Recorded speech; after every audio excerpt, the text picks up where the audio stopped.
আপু, আমার হাজবেন্ড কে আমার বিয়ে করার মেইন রিজন হচ্ছে ও অসম্ভব একজন ভালো মানুষ, অসম্ভব।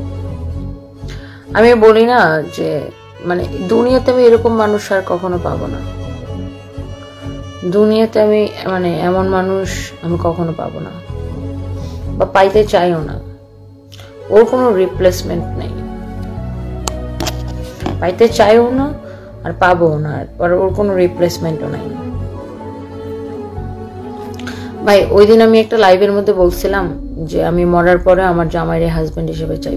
বেহেশতে গেলে বলতো না যে আল্লাহ যেটা চাইলে ওটাই পাবা। ভাই ওই ভিডিও কাইটা নিয়ে ভাইরাল করছে, তো ওখানে মানুষে লিখছে যে হ্যাঁ তুমি যে আকামগুলো করো তুমি বেহেশতে যাবা, তোমার বলছে কে বেহেশতে যাবা। ভাই আমরা কোরআন শরীফে কি লেখা আছে যে আমরা মুসলমানরা যে যতই পাপ করি সকল পাপের হিসাব নিকাশ শেষে আমরা একবার হলেও বেহেশতে যাব, তাই না?